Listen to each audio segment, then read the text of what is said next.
মুসলমান বন্ধুরা, পৃথিবীর জমিনে আমরা সমস্ত কাজ করি, নবীকে ভালোবাসি, কিন্তু অন্তর দিয়ে আমাদের ভালোবাসা নবীকে হয় না। নবীকে ভালোবাসতে হবে অন্তর থেকে, নবীকে ভালোবাসতে হবে মন থেকে, নবীকে ভালোবাসতে হবে জীবন দিয়ে। আশিকে রসুল এমনি এমনি দাবি করলে আল্লাহ কবুল করবে না। আশিকে রসুল এমনি এমনি দাবি করলে আশিক হওয়া যায় না। জশ্নে জলুস করলে, মাজারে পূজা করলে, সিজদা করলে নবীর উম্মত হওয়া যায় না। নবীর উম্মত যদি হতে চাও, তাহলে আবু বকরের মতো ভালোবাসতে হবে, ওমরের মতো ভালোবাসতে হবে, উসমানের মতো ভালোবাসতে হবে রে মুসলমান। আবু তালিবের মতো ভালোবাসলে নবীর আশিক উম্মত হওয়া যায় না। কথা বলেন ঠিক কিনা?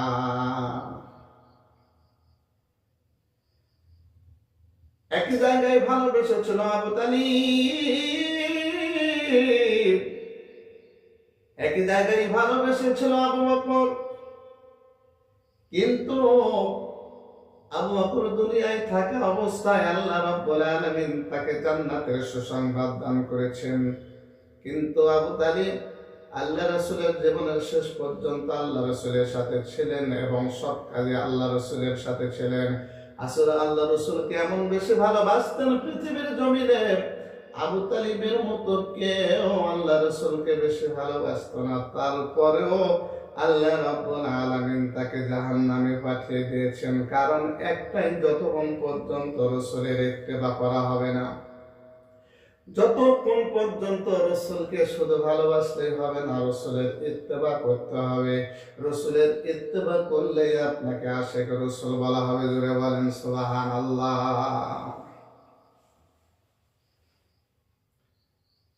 আবু তালিব কেমন ভালোবাসতো আমার রাসূলকে?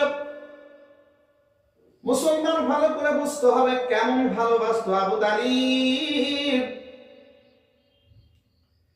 আল্লাহ রাসূল যখন মক্কার জমিনে ইসলামকে বারবার প্রচার করতেছিল, মানুষের মাঝখানে যখন ইসলাম ধর্মের প্রচার করেছেন নবুয়ত প্রাপ্তির পর, মানুষগুলো প্রথম অবস্থায় মক্কার কুরাইশ কাফেররা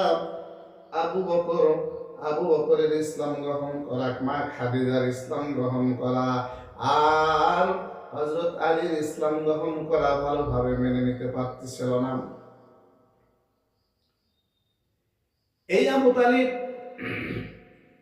আল্লাহ রাসূলকে কেমন ভালোবাসতো, একদিন নয়, দুই দিন নয়, যখন মক্কার লোকেরা, মক্কার কুরাইশ কাফেররা দেখলো মুহাম্মদ তার ইসলাম ধর্ম এত বেশি প্রচার করা শুরু করেছে, মক্কার মানুষগুলো ইসলামের ছায়ার তলে কালিমা পড়ে মুসলমান হয়ে যাচ্ছে। জোরে বলেন সুবহানাল্লাহ। সবাই একসাথে বসলো মক্কার কাফের কুরাইশরা। এবার বসার পরে তারা চিন্তা করলো, তাদের সাথে, মুহাম্মাদের সাথে যে লোকগুলো থাকবে, যে ধর্মের লোকগুলো থাকবে, যে সমাজের লোকগুলো থাকবে, ওই লোকগুলোকে আমরা আটক দেব। আমরা সকলেই মিলে তাদেরকে বয়কট করব। বয়কট করবে বেশি কোনো গোত্র নয়, তিনটা গোত্রকে ওই সময় বয়কট করা হয়েছিল। এক নাম্বার হলো বনু আবু তালিব, বনু আব্দুল মানাফ আর বনু হাশিমকে তারা বয়কট করেছিল।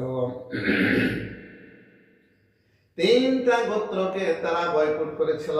এক নাম্বার হলো বনু আব্দুল মানাফ, বনু হাশিম আর বনু আবু তালিবকে তারা বয়কট করেছিল। এই বয়কটের চিরকুটে লেখা ছিল, যতদিন পর্যন্ত মুহাম্মদকে আমরা কুরাইশের কাফেরদের হাতে তুলে দেবে না, আমরা কুরাইশ কাফিরদের হাতে তুলে দিবে না, মুহাম্মদকে যতক্ষণ পর্যন্ত তুলে দেবে না, ততদিন পর্যন্ত তাদের সাথে সমস্ত রকম কথাবার্তা বন্ধ। এক। দুই নাম্বার হলো তাদের সাথে সমস্ত প্রকারের লেনদেন বন্ধ।